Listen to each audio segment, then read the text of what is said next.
السلام علیکم ورحمۃ اللہ تعالی وبرکاتہ۔ الحمد للہ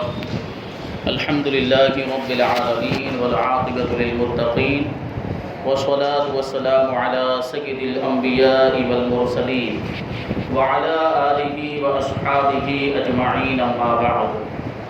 فاعوذ باللہ من الشیطان الرجیم، بسم اللہ الرحمن الرحیم۔ سبحان الذي أسرى بعبده ليلا من المسجد الحرام إلى المسجد الأقصى الذي باركنا حوله لنريه من آياتنا إنه هو السميع البصير۔ صدق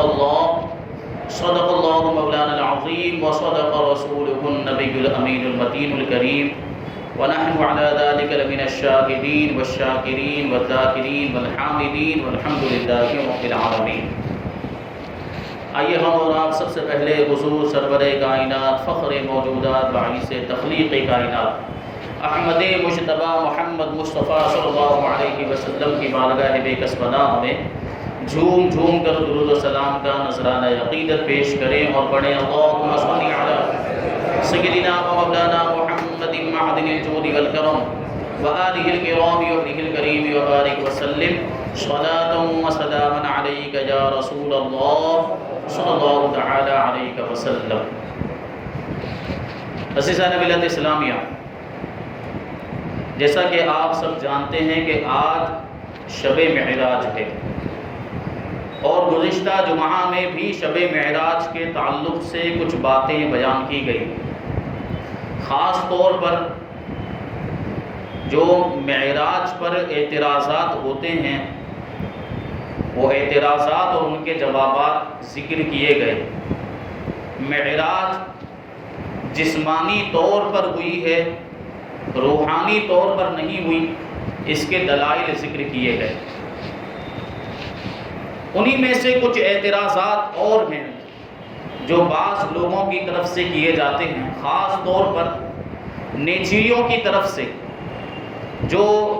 فطرت اور نیچر کا سہارا لیتے ہیں، اور وہ یہ کہتے ہیں کہ یہ معراج ممکن نہیں ہے، یعنی اتنے سے مختصر وقت کے اندر مسجد حرام سے، مکہ مکرمہ سے بیت المقدس فلسطین تک چلے جانا اور وہاں سے آسمانوں کی سیر کرنا ایک ہی ساعت کے اندر، مختصر سے وقت کے اندر، عقل اس کو قبول نہیں کرتی۔ عادتاً ایسا ہوتا نہیں، فطرتاً ایسا ہوتا نہیں ہے، یہ نیچر کے خلاف ہے، یہ فطرت کے خلاف ہے۔ ایسی باتیں وہ لوگ بیان کرتے ہوئے نظر آتے ہیں اور اس طرح کے سوال کرتے ہوئے نظر آتے ہیں۔ حالانکہ اس سے پہلے بھی میں نے بیان کیا تھا کہ معراج نبی پاک صلی اللہ علیہ وسلم کا سب سے بڑا معجزہ ہے، اور معجزہ ہوتا ہی ہے، وہ معجزہ کہتے ہی اسے ہیں جو عقل کو عاجز کرتے ہیں۔ جہاں تک عقل و خرد کی رسائی ہی نہ ہو، اب اسی کو عقل کے پیمانے پر، عقل کے معیار پر جانچنے کی کوشش کریں تو جانچنے والا بے وقوف ہے۔ معجزات تو عادت کے خلاف ہوتا ہے، خرق عادت ہوتا ہے، فطرت کے خلاف ہوتا ہے، تبھی تو اسے معجزہ کہا جاتا ہے۔ تو پھر بھی اس کے باوجود آپ دیکھیں تو دلائل بہت سے آئیں جو یہ کہتے ہیں نا کہ ایک ہی آن کے اندر، مختصر سے وقت کے اندر اتنا لمبا سفر طے نہیں کیا جا سکتا۔ تو مجھے بتائیے، حضرت اسرائیل علیہ السلام، ملک الموت، موت کے جو فرشتے ہیں، وہ ایک ہی وقت کے اندر مشرق میں بھی لوگوں کی روحیں قبض کرتے ہیں اور مغرب میں بھی لوگوں کی روحیں قبض کرتے ہیں۔ ایک ہی آن میں اللہ تبارک و تعالیٰ نے حضرت ملک الموت کو اتنی طاقت عطا فرمائی۔ آپ غور کریں کہ ایک سیکنڈ کے اندر پوری دنیا کے اندر ہزاروں لوگوں کی موت ہوتی ہے، اور اسی ایک سیکنڈ کے اندر حضرت ملک الموت مشرق کے اندر بھی موجود ہوتے ہیں، مغرب میں بھی موجود ہوتے ہیں، اتر میں بھی موجود ہوتے ہیں، تو دکھن میں بھی موجود ہوتے ہیں۔ پوری دنیا میں ایک ہی آن میں، ایک ہی سیکنڈ میں جتنے بھی لوگوں کی موت کا وقت آ جاتا ہے، سارے لوگوں کی روح کو قبض کرنے کے لیے ایک ہی آن میں حضرت ملک الموت پہنچ جاتے ہیں۔ حضرت ملک الموت، حضرت اسرائیل علیہ السلام فرشتے ہیں، اور ہمارے آقا حضور رحمت عالم صلی اللہ علیہ وسلم فرشتوں کے بھی سردار ہیں۔ جب اللہ تبارک و تعالیٰ نے ملک الموت کو یہ طاقت طاقت عطا فرمائی ہے تو ہمارے آقا کو کیسی طاقت عطا فرمائی ہے؟ جب حضرت ملک الموت ایک ہی آن میں مشرق و مغرب کا سفر طے کر سکتے ہیں تو ہمارے آقا بھی ساتوں آسمانوں کا سفر ایک ہی آن میں طے کر سکتے ہیں۔ پھر دیکھیں یہ جو ہماری آنکھوں کی روشنی ہے یہ کتنی تیز ہوتی ہے، ہم ایک ہی آن میں نظر اٹھائیں تو آسمان نظر آ جاتا ہے، ادھر ہم نے نظر اٹھائی ہماری آنکھوں کی روشنی آسمان تک پہنچ جاتی اتنی تیزی کے ساتھ۔ یہ آنکھوں کا نور ہے اور ہمارے آقا تو اللہ کا نور ہے۔ جب آنکھوں کے نور کی تیزی کا یہ عالم ہے تو جو اللہ کا نور ہے اس کی تیزی کا عالم کیا ہوگا؟ جب آنکھ کا نور ایک آن میں زمین سے آسمان تک پہنچ جاتا ہے تو ہمارے آقا کا نور تو اس سے بھی زیادہ لطیف ہے۔ یقیناً ہمارے آقا بھی جو اللہ کے نور ہیں ایک ہی آن میں آسمانوں کا سفر طے کر سکتے ہیں۔ اب دیکھیں اسی طریقے سے شیطان کو جو بدترین مخلوق ہے اللہ کی، شریر ترین بڑی شریر شرارت والی مخلوق ہے اللہ تبارک و تعالیٰ، اس کو بھی اللہ تبارک و تعالیٰ نے یہ طاقت عطا فرمائی ہے کہ وہ مختصر سے وقت کے اندر مشرق و مغرب کا سفر طے کر لیتا ہے۔ شیطان کبھی مشرق میں ہوتا ہے تو دوسری ہی سیکنڈ میں کبھی مغرب میں پہنچ جاتا ہے۔ یہ شیطان کو اللہ تبارک و تعالیٰ نے طاقت عطا فرمائی ہے جو بدترین مخلوق ہے، اور ہمارے آقا تو بہترین مخلوق ہے۔ ہمارے آقا سے بہتر کوئی مخلوق نہیں، پوری کائنات کا سردار بنایا گیا کہ ہمارے آقا۔ جب بدترین مخلوق شیطان کی طاقت کا یہ عالم ہے کہ ایک آن میں مشرق سے مغرب تک پہنچ جاتا ہے تو بہترین مخلوق کی طاقت کا عالم کیا ہوگا؟ جب شیطان کو یہ طاقت ہے اور ہمارے آقا کو تو اس سے زیادہ طاقت عطا فرمائی گئی، تو یہ دلائل ہیں جس سے یہ بات ثابت ہوتی ہے کہ ایک ہی آن میں یہ آسمانوں کا سفر کرنا، مسجد حرام سے مسجد اقصی تک پہنچنا یہ ممکن ہے۔ اور پھر میں نے یہ بھی بات عرض کی تھی کہ اللہ تبارک و تعالیٰ نے سفر معراج کی نسبت اپنی ذات کی طرف کی ہے۔ اگر کسی انسان کی طرف کی ہوتی یا ہمارے آقا کی طرف کی ہوتی تو اعتراض کرنے کا کسی کو جو ہے کہ موقع مل سکتا تھا، لیکن اللہ تبارک و تعالیٰ نے اس کی نسبت اپنی ذات کی طرف کی۔ اور اللہ تبارک و تعالیٰ قدرت کاملہ، اللہ تبارک و تعالیٰ قدرت والا ہے، اس کی قدرت کاملہ سے یہ بات کوئی بعید نہیں ہے کہ وہ ایک ہی آن میں مسجد حرام سے مسجد اقصی لے جائے اور وہاں سے ساتوں آسمان لے جائے اور جنت و دوزخ کے نظارے بھی کرا دے۔ اللہ تبارک و تعالیٰ کی قدرت سے کوئی بات بعید نہیں ہے۔ تو یہ تو جو وہم کرنے والے ہوتے ہیں، یہ جو نیچری لوگ ہیں یا جو گمراہ فرقے کے لوگ ہیں جو اعتراض کرتے ہیں کہ ایک آن میں ایسا نہیں ہو سکتا، حالانکہ اہل اسلام کا عقیدہ ہے کہ زمین کا سمٹ جانا، جگہ کا سمٹ جانا اور وقت کا سمٹ جانا یہ اہل اسلام کے نزدیک ایک تسلیم شدہ چیز ہے، تسلیم شدہ حقیقت۔ اور عرفاء کے نزدیک اور اولیاء کے نام کے نزدیک یہ بات مسلم ہے کہ عام انسانوں کے لیے ایک ساعت جو ہوتی ہے، ایک گھڑی جو ہوتی ہے، وہ اللہ کے نیک بندوں کے لیے کئی سالوں کے برابر ہو جایا کرتی ہے۔ ایک ساتھ اب دیکھیں دنیا کی ایک ساتھ گزری، نبی پاک صلی اللہ علیہ وسلم تشریف لے گئے تو بستر بھی گرم تھا اور جو کنڈی دروازے کی وہ بھی حرکت کر رہی تھی، اور آپ ساتوں آسمان کا سفر طے کر کے لامکان کا سفر طے کر کر آ گئے اتنے ہی وقفے کے اندر، اتنے ہی وقت کے اندر۔ تو دوسروں کے لیے تو وہ بہت زیادہ وقت ہو سکتا ہے، دوسروں کے لیے ایک ساعت ہے، لیکن نبی پاک صلی اللہ علیہ وسلم اسی ساعت کے اندر آسمانوں کا سفر طے کر کے آ گئے۔ تو اللہ کے ولیوں کے واقعات ایسے ملتے ہیں، قرآن مجید سے یہ ثابت ہے، زمان و مکان کا سمٹ جانا، مختصر ہو جانا، یہ قرآن مجید سے ثابت ہے۔ حضرت آصف ابن برقیہ کا واقعہ آپ نے سنا ہوگا، حضرت سلیمان علیہ السلام کے امتی ہیں، حضرت سلیمان علیہ السلام کے امت کے ولی ہیں، ان کی طاقت کا عالم دیکھیں۔ جب ملکہ سبا بلقیس جب ایمان لانے کے لیے حضرت سلیمان علیہ السلام کی بارگاہ میں حاضر ہونے کے لیے ملک سبا سے نکلی، یمن سے نکلی، ادھر حضرت سلیمان علیہ السلام کو ہدہد نے آ کر بتا دیا کہ ملکہ جو سبا بلقیس اپنے ملک سے روانہ ہو گئی آپ کی بارگاہ میں حاضر ہونے کے لیے۔ حضرت سلیمان علیہ السلام نے اس وقت اپنے دربار میں اعلان کیا تھا کہ کون ہے جو بلقیس کے میرے دربار میں پہنچنے سے پہلے اس کے تخت کو میرے سامنے حاضر کرتے ہیں۔ ایک عفریت تھا، اس نے کہا کہ آپ کے مجلس سے اٹھنے سے پہلے میں اس کو لا کر، تو حضرت سلیمان نے کہا نہیں، اس سے بھی جلدی چاہیے، مجلس ختم ہونے سے بھی اور زیادہ جلدی چاہیے۔ تو اللہ تبارک و تعالیٰ قرآن مجید میں ارشاد فرماتا ہے قال الذی عنده علم من الکتاب انا آتیک به قبل ان یرتد الیک طرفک، جس کے پاس کتاب کا علم تھا اس نے کہا اے سلیمان علیہ السلام آپ کی پلک جھپکنے سے پہلے ملکہ بلقیس کا تخت آپ کی بارگاہ میں حاضر کر دوں گا۔ اور اتنا کہنا تھا کہ وہ جو بلقیس کا تخت تھا وہ حضرت سلیمان علیہ السلام کے سامنے موجود تھا۔ اب آپ غور کریں وہ تخت کتنا بڑا تھا، اس کے بارے میں روایتوں میں آیا ہے کہ وہ 80 گز لمبا تھا اور 40 گز چوڑا تھا، اور اس میں ہیرے جواہرات جڑے ہوئے تھے، اور بڑا بھاری بھرکم اور بڑا وزنی یہ تخت تھا۔ حضرت آصف ابن برخیہ جو حضرت سلیمان علیہ السلام کے امتی ہیں، پلک جھپکتے ملک یمن سے اس تخت کو اٹھا کر ملک شام میں پہنچ گئے۔ اب ملک یمن سے ملک شام کا فاصلہ آپ غور کریں تقریباً 2300 کلومیٹر، 2300 کلومیٹر کا فاصلہ پلک جھپکتے آدھے سیکنڈ کے اندر طے کر لیا، اور اتنا بھاری بھرکم تخت اٹھا کر حضرت سلیمان علیہ السلام کی بارگاہ میں ملک شام میں پہنچا دیا۔ اب آپ غور کریں حضرت آصف ابن برخیہ نبی نہیں ہیں، حضرت سلیمان علیہ السلام کے امتی ہیں۔ جب ایک نبی کے امتی کی طاقت کا یہ عالم ہے تو نبیوں کے سردار کی طاقت کا عالم کیا ہوگا؟ وہ ایک ہی آن میں آدھے سیکنڈ کے اندر ملک سبا جا کر وہاں سے 2300 کلومیٹر سے زیادہ کا فاصلہ طے کر کے، اتنی لمبی مسافت طے کر کے ایک ہی آن میں وہ تخت کو حضرت سلیمان علیہ السلام کی بارگاہ میں حاصل کر سکتے ہیں، تو یقیناً ہمارے آقا بھی سفر معراج کو اپنی طاقت سے جو اللہ تبارک و تعالیٰ نے ان کو عطا فرمائی ہے جسمانی طور پر تشریف بھی لے جا سکتے ہیں اور واپس تشریف بھی لا سکتے ہیں۔ حضرت جنید بغدادی رضی اللہ تعالیٰ عنہ کا ایک مرید تھا، وہ ایک مرتبہ غسل کرنے کے لیے دریائے دجلہ کے اندر نہانے کے لیے غسل کرنے کے لیے گیا۔ اب اس نے دریائے دجلہ کے کنارے پر اپنے کپڑے اتارے اور اس میں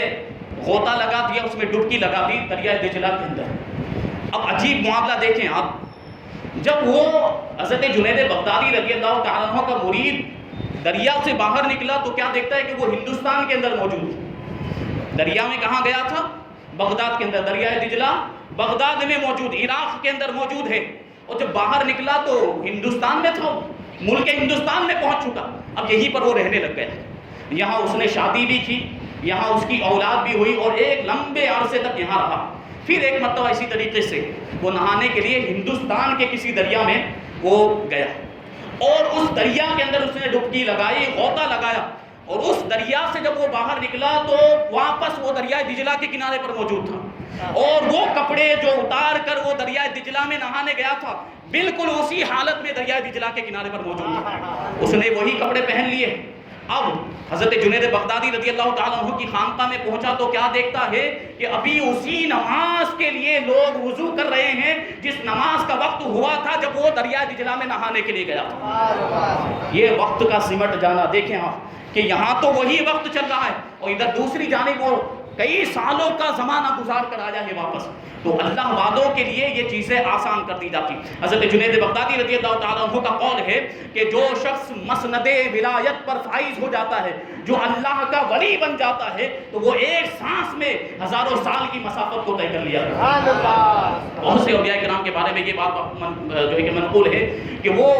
ایک لمحے کے اندر پورا قرآن مجید حرف بر حرف آیت با آیت پڑھ لیا کرتے تھے۔ مولا کائنات شیر خدا رضی اللہ تعالیٰ عنہ کا واقعہ آپ نے سنا ہوگا کہ جب وہ سواری پر سوار ہوتے تھے اور رکاب میں ایک پاؤں رکھتے تھے، دوسرا پاؤں رکھنے سے پہلے پورا قرآن مجید ختم کر لیا کرتے تھے۔ تو یہ سب دیکھیں اللہ کے ولیوں کے واقعہ، تو اس سے ثابت ہوتا ہے کہ امتیوں کو یہ طاقت ملی ہے تو امتی کے نبی ہمارے آقا حضور رحمت عالم کو کیسی طاقت ملی ہوگی۔ البتہ عرض یہ کر رہا تھا کہ معراج کے اندر اللہ تبارک و تعالیٰ نے جو معراج کا جو واقعہ پیش آیا، اس میں اللہ تبارک و تعالیٰ کی بڑی حکمتیں ہیں، اس میں بڑی راز کی باتیں پوشیدہ ہیں۔ ان میں سے کچھ باتیں جمعہ کے دن بیان کی گئی تھی۔ معراج کی حکمتیں کہ نبی پاک صلی اللہ علیہ وسلم کو یہ مقام و مرتبہ یہ کیوں عطا فرمایا گیا، اللہ تبارک و تعالیٰ نے اپنی بارگاہ میں کیوں بلایا، اس کی بہت ساری حکمتیں ہیں۔ ان میں سے ایک حکمت یہ بھی ہے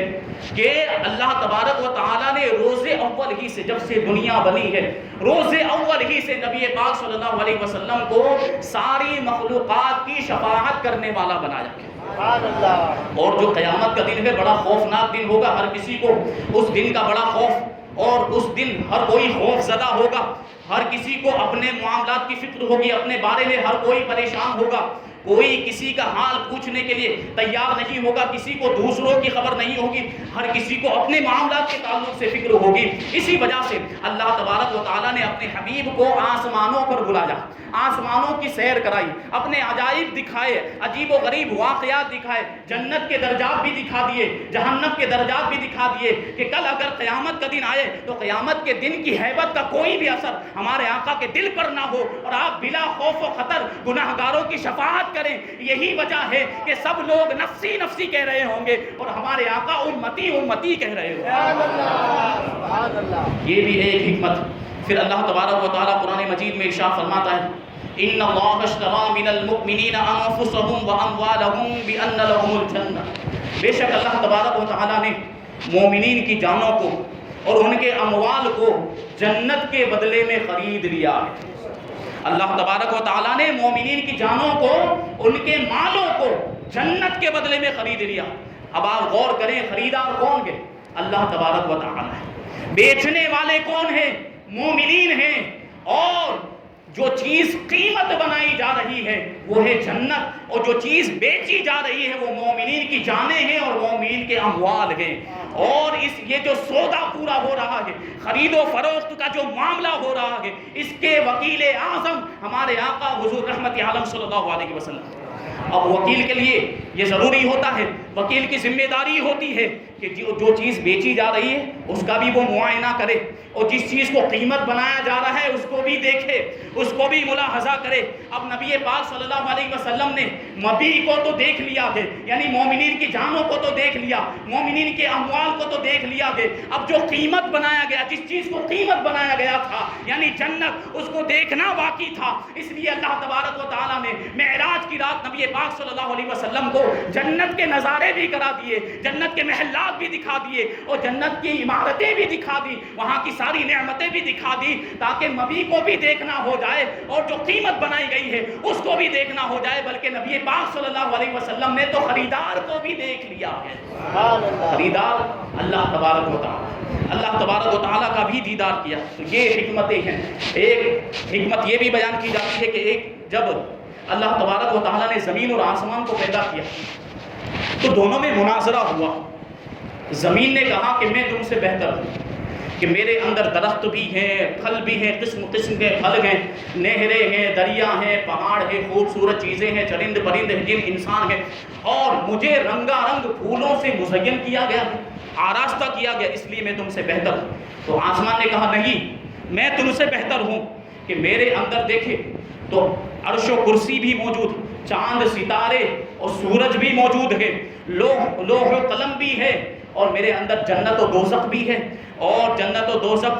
مجھے جو ہے حور و غلمان سے آراستہ کیا گیا، مجھ میں بیت المعمور بھی ہے، فرشتے جس کا طواف کرتے ہیں، اور مجھ میں جنت بھی ہے کہ انبیاء، اولیاء، صلحاء اور شہداء کی روحیں جہاں رہتی ہیں جنت کے اندر، اور قیامت کے بعد انبیاء اور جو اللہ کے نیک بندے ہیں، اولیاء اور صلحاء اور شہداء، یہ سب جنت میں آئیں گے۔ اب زمین نے جواب دیا، اور ایسا جواب دیا کہ پھر آسمان کو خاموش ہو جانا پڑا۔ زمین نے کہا کہ مانتے ہیں، تیرے پاس اتنی نعمتیں ہیں، تیرے اندر چاند سورج ہے، تیرے اندر ستارے ہیں، تیرے پاس لوح و قلم ہے، تیرے پاس عرش و کرسی ہے، تیرے پاس جنت و دوزخ ہے، لیکن میرے پاس اللہ کے حبیب صلی اللہ علیہ وسلم کی ذات، مجھ میں نبی پاک صلی اللہ علیہ وسلم جلوہ گر ہے، جو جنت کے مالک ہے، جسے چاہے جنت عطا فرما دیتے ہیں۔ اب آسمان خاموش ہو گیا۔ اس کو اعلیٰ حضرت رضی اللہ تعالیٰ عنہ نے اس طریقے سے بیان کیا، خم ہو گئی پشت فلک استان زمین سے، خم ہو گئے۔ آپ غور کریں، آسمان کو جب ہم دیکھتے ہیں تو کیسا نظر آتا ہے؟ جھکا ہوا نظر آتا ہے۔ ایک حد ہوتی ہے جب آسمان ایسے جھکا ہوا نظر آتا ہے، اسی کے بارے میں اعلیٰ حضرت رضی اللہ تعالیٰ نے ارشاد فرماتے، خم ہو گئی پشت فلک، فلک یعنی آسمان کی پیٹھ خم ہو گئی یعنی جھک گئی اس تانے زمین سے، یعنی زمین نے جب اس کو تانا دیا اور اس سے کہا تو اس کی جو پشت ہے، اس کی جو پیٹھ ہے وہ جھک گئی، اور وہ تانا کیا تھا؟ خم ہو گئی پشت فلک اس تانے زمین سے، سن ہم پہ مدینہ ہے وہ رتبہ ہے ہمارا۔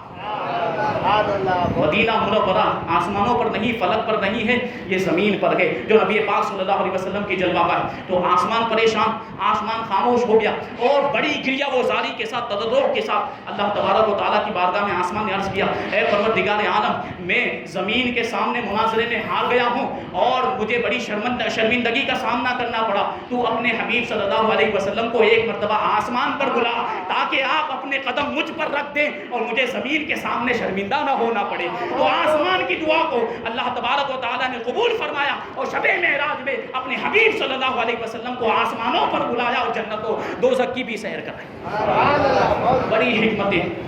کتنا بیان کیا جائے۔ اللہ تبارک و تعالیٰ نے جب فرشتوں سے ارشاد فرمایا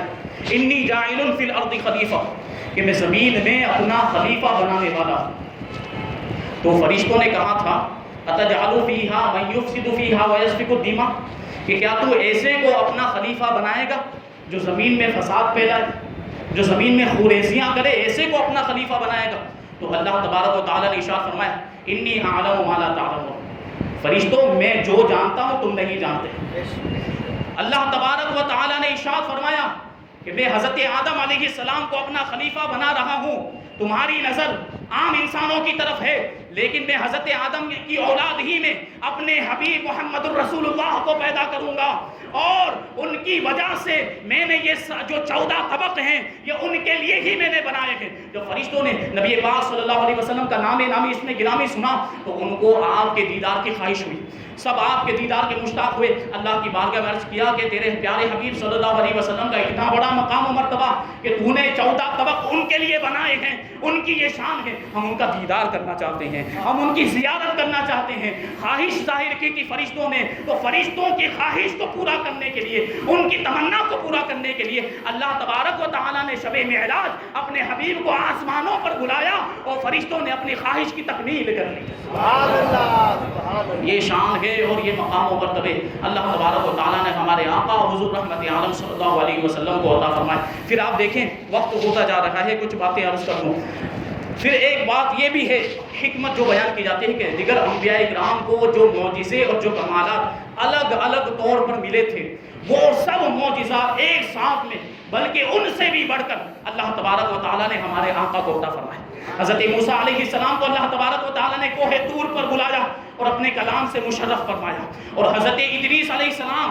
جنت کے اندر تشریف لے گئے، انہیں جنت کا داخلہ عطا فرمایا۔ حضرت عیسیٰ علیہ السلام چوتھے آسمان پر تشریف لے گئے۔ اب آپ غور کریں کہ حضرت موسیٰ علیہ السلام کو کلام کے ذریعے معراج عطا فرمائی، حضرت ادریس علیہ السلام کو جنت میں داخلے کے ذریعے معراج عطا فرمائی، اور حضرت عیسیٰ علیہ السلام کو آسمانوں پر بلا کر معراج عطا فرمائی، اور نبی پاک صلی اللہ علیہ وسلم کی معراج کی جب باری آئی تو یہ ساری چیزیں ایک ساتھ میں جمع کر دی، اور ایک ہی رات میں اللہ تبارک و تعالیٰ نے اپنے کلام سے بھی مشرف فرمایا، آسمانوں کی سیر بھی فرمائی اور جنت میں داخلہ بھی عطا فرمایا،